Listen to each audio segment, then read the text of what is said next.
सुमित्रा नंदन पंत की जीवनी।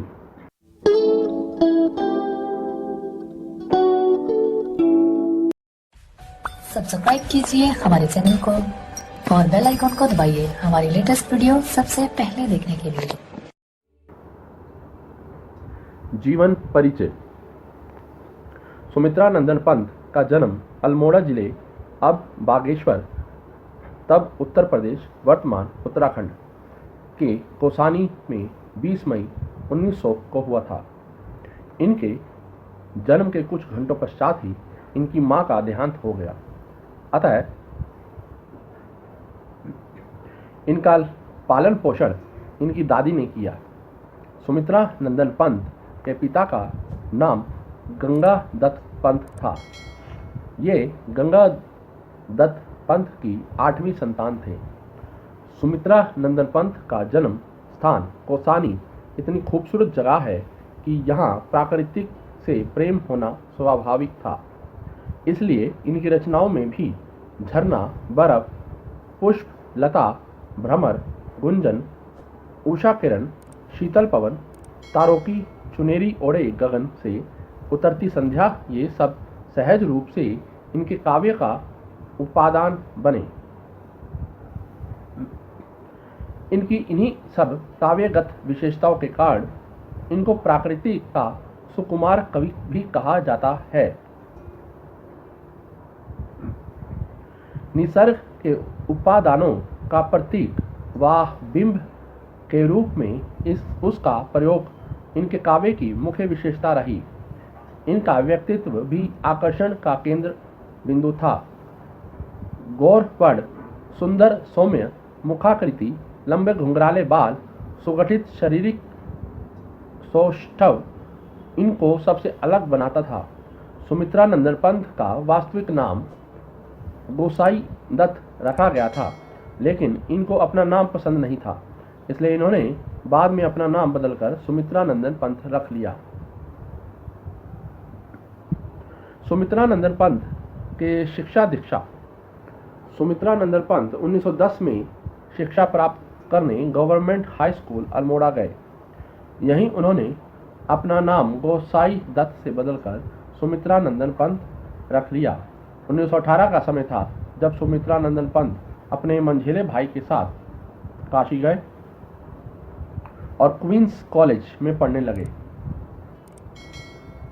वहां से हाई स्कूल परीक्षा उत्तीर्ण कर मेयोर कॉलेज में पढ़ने के लिए इलाहाबाद चले गए। 1921 में असहयोग आंदोलन के दौरान महात्मा गांधी के भारतीयों से अंग्रेजी विद्यालयों, महाविद्यालयों, न्यायालयों एवं अन्य सरकारी कार्यालयों का बहिष्कार करने के आह्वान पर इन्होंने महाविद्यालय छोड़ दिया और घर पर ही संस्कृत, बांग्ला और अंग्रेजी भाषा साहित्य का अध्ययन करने लगे। इलाहाबाद में ही इनकी काव्य चेतना का विकास हुआ। आर्थिक संकट और मार्क्सवाद से परिचय। कुछ वर्षों के बाद सुमित्रा नंदन पंत को घोर आर्थिक संकट का सामना करना पड़ा। कर्ज से जूझते हुए पिता का निधन हो गया। कर्ज चुकाने के लिए जमीन और घर भी बेचना पड़ा। इन्हीं परिस्थितियों में वह मार्क्सवाद की ओर उन्मुख हुए। उत्तरोत्तर जीवन। सुमित्रा नंदन पंत जी 1931 में कुंवर सुरेश सिंह के साथ कालांकांकर प्रतापगढ़ चले गए और अनेक वर्ष तक वहीं रहे। 1938 में इन्होंने प्रगतिशील मासिक पत्रिका रूपाभ का संपादन किया। श्री अरविंद आश्रम की यात्रा से इनमें आध्यात्मिक चेतना का विकास हुआ और इन्होंने आजीवन अविवाहित रहने का निश्चय किया। नंबर 1, 1950 से 1957 तक आकाशवाणी में परामर्शदाता रहे। नंबर 2, 1958 में युगवाणी से वाणी काव्य संग्रहों की प्रतिनिधि कविताओं का संकलन सितंबरा प्रकाशित हुआ, जिस पर 1958 में उन्हें भारतीय ज्ञानपीठ पुरस्कार प्राप्त हुआ। नंबर 3, 1960 में कला और बूढ़ा चांद काव्य संग्रह के लिए साहित्य अकादमी पुरस्कार प्राप्त हुआ। नंबर 4, 1961 में पद्म भूषण की उपाधि से विभूषित हुए। नंबर 5, 1964 में विशाल महाकाव्य लोकायतन का प्रकाशन हुआ। कालांतर में इनके अनेक काव्य संग्रह प्रकाशित हुए। ये जीवन पर्यंत रचनारत रहे। नंबर 6, अविवाहित पंत जी के अंत स्थल में नारी और प्रकृति के प्रति आजीवन सौंदर्य परक भावना रही। इनकी मृत्यु 28 दिसंबर 1977 को हुई। साहित्य सृजन। सुमित्रा नंदन पंत का प्राकृतिक से असीम लगाव था और बचपन से ही यह प्राकृतिक के ऊपर सुंदर रचनाएं लिखा करते थे। 7 वर्ष की उम्र में जब वह चौथी कक्षा में ही पढ़ रहे थे, उन्होंने कविता लिखना शुरू कर दिया था। 1918 के आसपास तक ये हिंदी के नवीन धारा के प्रवर्तक कवि के रूप में पहचाने जाने लगे थे। इस दौर की इनकी कविताएं वीणा में संकलित हैं। 1926 में इनका प्रसिद्ध काव्य संकलन पल्लव प्रकाशित हुआ। कुछ समय पश्चात ये अपने भाई देवीदत्त के साथ अल्मोड़ा आ गए। इसी दौरान ये मार्क्स व फ्रायड की विचारधारा के प्रभाव में आए। 1938 में इन्होंने रूपाभ नामक प्रगतिशील मासिक पत्रिका निकाली। शमशेर, रघुपति सहाय आदि के साथ ये प्रगतिशील लेखक संघ से भी जुड़े रहे। ये 1950 से 1957 तक आकाशवाणी से भी जुड़े रहे और मुख्य निर्माता के पद पर कार्य किया। इनकी विचारधारा योगी अरविंद से प्रभावित भी हुई, जो बाद में की इनकी रचनाओं स्वर्ण किरण और स्वर्णधूलि में देखी जा सकती है। वीणा तथा पल्लव में संकलित उनके छोटे गीत विराट व्यापक सौंदर्य तथा पवित्रता के से साक्षात्कार कराते हैं। युगांत की रचनाओं के लेखक ये प्रगतिशील विचारधारा से जुड़े प्रतीत होते हैं। युगांत से ग्राम्य तक इनकी काव्य यात्रा प्रगतिवाद के निश्चित व प्रखर स्वरों की उद्घोषणा करती है। इनकी साहित्यिक यात्रा के 3 प्रमुख पड़ाव हैं। प्रथम में ये छायावादी लगते हैं, दूसरे में समाजवादी आदर्शों से प्रेरित प्रगतिवादी तथा तीसरे में अरविंद दर्शन से प्रभावित अध्यात्मवादी। 1907 से 1918 के काल को स्वयं इन्होंने अपने कवि जीवन का प्रथम चरण माना है। उनकी इस काल की कविताएं वीणा में संकलित है। सन 1922 में उच्छ्वास और 1926 में पल्लव का प्रकाशन हुआ। सुमित्रा नंदन पंत की कुछ अन्य काव्य कृतियां हैं। ग्रंथि, गुंजन, ग्राम्य, युगांत, स्वर्ण किरण, स्वर्णधूलि, कला और बूढ़ा चांद, लोकायतन, चिदंबरा, सत्यकाम आदि। उनके जीवन काल में उनकी 28 पुस्तकें प्रकाशित हुईं, जिनमें कविताएं, पद्य, नाटक और निबंध शामिल हैं। पंत अपने विस्तृत वाड़ में एक विचारक, दार्शनिक और मानवतावादी के रूप में सामने आते हैं, किंतु उनकी सबसे कलात्मक कविताएं पल्लव में संग्रहित हैं, जो 1918 से 1925 तक लिखी गई 32 कविताओं का संग्रह है।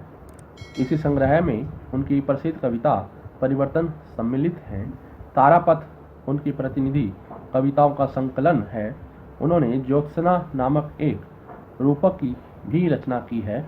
उन्होंने मधुज्वला नामक से उमर खयाम की रुबाइयों के हिंदी अनुवाद का संग्रह निकाला और डॉक्टर हरिवंश राय बच्चन के साथ संयुक्त रूप से खादी के फूल नामक कविता संग्रह प्रकाशित करवाया।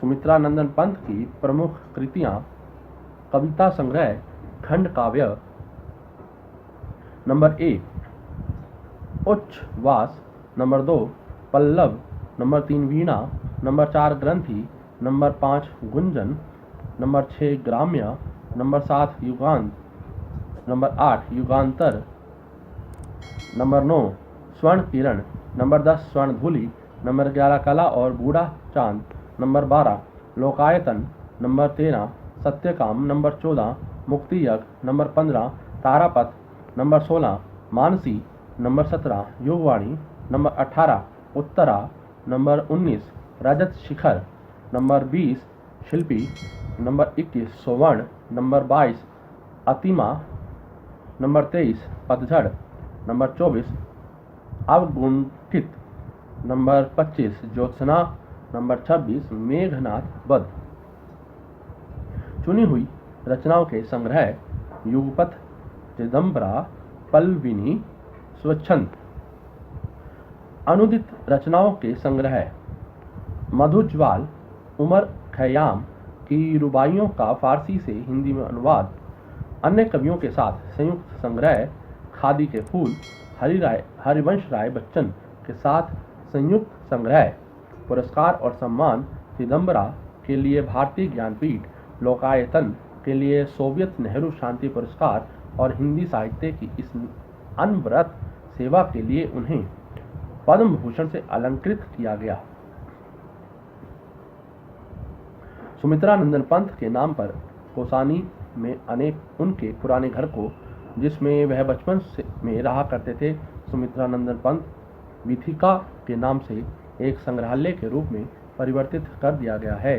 इसमें उनके व्यक्तिगत प्रयोग की वस्तुओं जैसे कपड़ों, कविताओं की मूल पांडुलिपियों, छायाचित्रों, पत्रों और पुरस्कारों को प्रदर्शित किया गया है।